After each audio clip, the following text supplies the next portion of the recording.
How's it going, guys? Hope you guys had a great week. So it is that time of the month again, guys. It is time to talk about the top 7 games coming out in February 2022.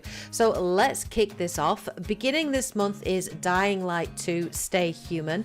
This is a first-person open-world action survival horror game developed by Techland. It's actually a sequel to its 2015 predecessor, and the game is set 20 years after the events of the first Dying Light game. For those who don't know anything about the series, it is set in a zombie apocalyptic open world. Within this game, you play as Aidan Caldwell, a member of the Pilgrims, a group of freelance runners who travel around the world handling various odd jobs for people while risking their lives among the hordes of infected. The game's renowned parkour system is back, allowing players to climb ledges, slide, leap off edges, and wall run to quickly navigate the city. According to the developers, the game will have over 3,000 parkour animations to give a more fluid, free-running experience. New zombies have also been added to the game, and like the first game, these zombies are slow when exposed to sunlight, but they become more aggressive and hostile at night. The game is set in Europe and offers a map that is 4 times bigger than the original one. The city is broken into 7 distinct regions, and players will meet different factions and settlements and have to make difficult decisions that will fundamentally change the state of the game's world and how NPCs view Aidan. Like its predecessor, the game features 4-player cooperative multiplayer. I know for many people that are huge fans of zombie games, this is definitely a must play and a must buy for many people. And for those that are interested, Dying Light 2 is set for release on the 4th of February and will be available on PlayStation 5, PlayStation 4, Xbox Series X and S, Xbox One, Nintendo Switch and PC.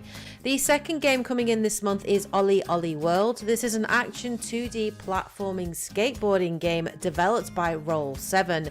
It's the third game in the Ollie series, and just like in previous games, to get high scores, players need to chain together tricks in order to rack up combos. You can ride walls and grind on rails to increase your score, and Ollie World also introduces elements new to the franchise, such as quarter pipes and branching paths. The game has a hand-drawn art style, which is very much in contrast to the pixel art of previous entries. And for the first time, Ollie World brings a story to the franchise. You play a skater trying to distinguish yourself in Radlandia, a paradise for people of your type. You join up with a crew of like-minded skate folk who cheer you on, help you out, and eventually take you on a road trip across the island. On every course, you have records set by the other skaters in your group for you to surpass, and some of them provide you with distinct challenges. I know Ollie World is a series that many people very much enjoy, and if you like your 2D side-scrolling sports games like skateboarding games or bike games, then this is very much going to be on your horizon. Ollie World is set for release on the 8th of February, and it will be available on the PlayStation 5 and PlayStation 4 and PC. The next big title coming out in February is Sifu. This is an action 3D beat-em-up by indie developer Slowclap. Sifu is one of my most anticipated games this year. You play a kung fu student who sets out to fulfill a lifelong vendetta, hunt down and defeat the 5 assassins who brutally murdered their family. The name Sifu actually comes from a Chinese honorific meaning master. It's a fitting name not just because of the game's kung fu premise, but also because Sifu demands a mastery of its combat if you're to have any hope of beating it. Just like the martial arts movies that inspired it, Sifu places you as a lone fighter facing off against an overwhelming number of foes. The main combat within the game also follows the martial arts of Pak Mai. This is an aggressive style of kung fu that's adopted by Sifu's main protagonist. Pak Mai is focused on putting your attacker on the ground and ensuring that they stay there. The combat is grounded in reality, and you'll barely scrape by in most encounters. others, even when using your skills, wits, and the environment. Prepare for some difficult combat. Sifu does have a unique approach when it comes to death, and it is this element of the game that most interests me, as each time you die, you're actually able to get back up thanks to a magic pendant. The only consequence being that each time you do so, the pendant adds more years to your life. Aside from changing your look, getting older does have some significant gameplay implications. By advancing in years, you're able to deal more damage, yet you're also unable to sustain as much damage, the idea being that it takes years to master Kung Fu. Age comes with experience and improved proficiency, yet brittle bones introduce a weakness that wasn't present in your youth. Slowclap have said that the story will explore the relation between rapid aging and the price of vengeance.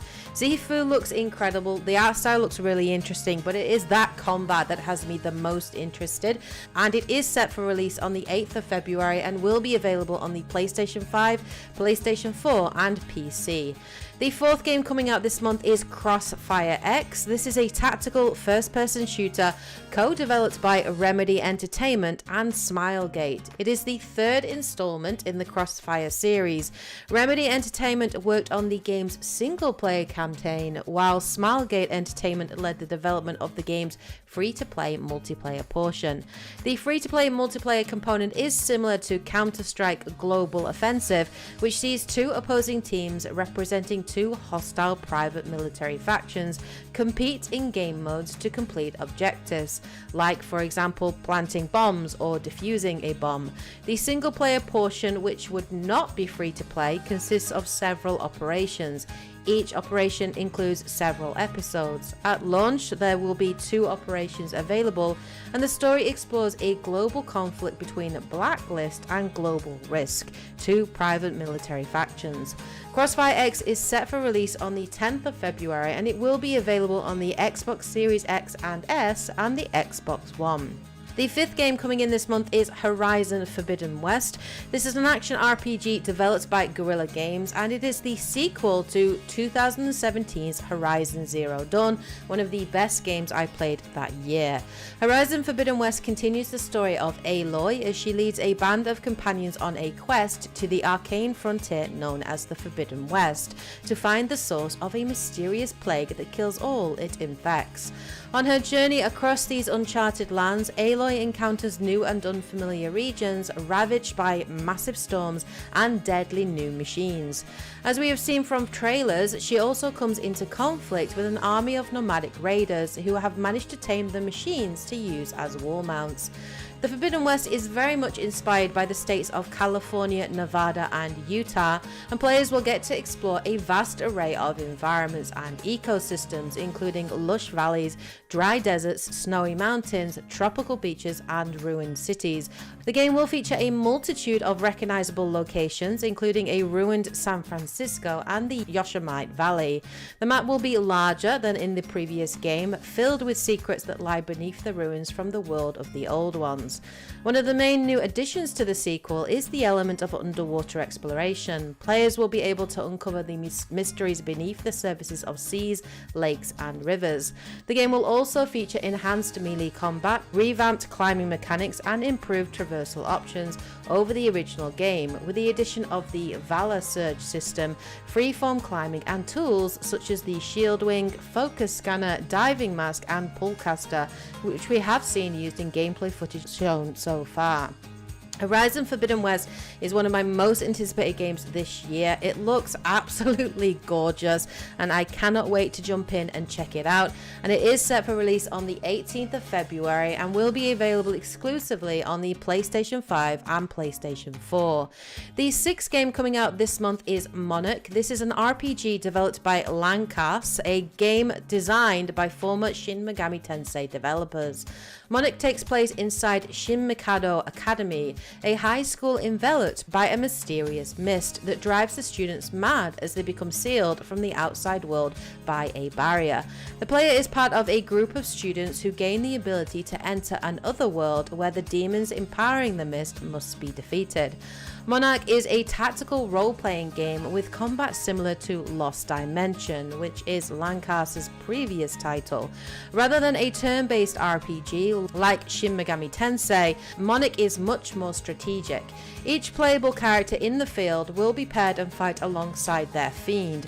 These are demons tied to ego. Up to 6 people can be on the field at any given time. In this strategic RPG fight, you'll position your allies and their fiends to attack. There is also a mad gauge. This fills as you fight, and when madness kicks in, you'll enter a berserk state. This makes you stronger than normal, however, you will attack anyone on the field, and when it ends, the character who went mad will self-destruct. Gameplay is split between the character evolving their own desires by exploring the school campus and fighting monsters called demons in the other world. Monarch looks incredibly interesting. I love the art style, and the combat sounds interesting, especially that mad gauge, because you will have to be strategic in terms of how far you push it. But for those who may well be interested, or anybody that really is a big fan of the Shin Megami Tensei games, Monarch is set for release on the 22nd of February, and it will be available on the PlayStation 5, PlayStation 4, Nintendo Switch and PC. And finally, the last game coming out in February is Elden Ring. Elden Ring, for those who don't know, is an upcoming action RPG developed by From Software. The game is actually directed by Hidetaka Miyazaki and was made in collaboration with fantasy novelist George R.R. Martin, who provided material for the game's setting.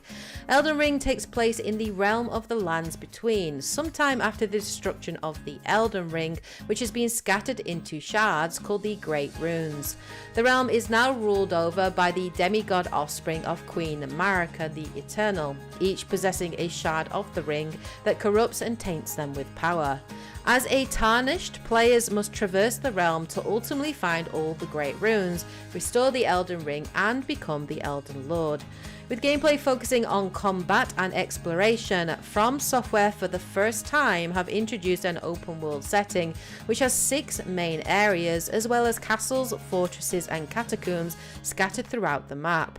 Elden Ring will introduce mounted combat and a stealth system, the latter being a core gameplay element from Sekiro. Miyazaki stated that the customization in Elden Ring would be richer, as players will be able to discover different skills through their exploration of the map, instead of unlocking skill trees as in Sekiro, and differing from the prefix weapon skills of From Software's previous games. These skills are interchangeable with a large variety of weapons, which alongside equipment, magic abilities and items, players can craft using materials found within the world. The game will also feature summoning mechanics, where players can summon a large variety of collectible spirits hidden throughout the game's world map, including previously defeated enemies as allies to assist them in battle. Similar to the Souls series, the game's multiplayer will allow other players to be summoned for cooperative play. Elden Ring may very well be the first From Software game that I pick up, play and hopefully complete. I'm sure the combat will be incredibly challenging, but the world looks extremely interesting, and I'm very much interested to see how From Software tackle an open world scenario. For those interested, Elden Ring is set for release on the 25th of February, and it will be available on the PlayStation 5, PlayStation 4, Xbox Series X and S, Xbox One and PC. So there you have it, guys. Those are 7 of the biggest games coming out in February. Let me know your thoughts in the comment section below. Are there any of these games that you are interested in or definitely going to be picking up this month? Please share those. And if there are any games not mentioned in this list, please share those in the comment section below. Hope you guys found this video useful and informative. If you did, remember to support the channel by hitting that like button. Anyway, thank you so much for all your support, really appreciated. I'll be back again next month with my top 7 games in March, so please look forward to that. Take care everybody, and as always, happy gaming.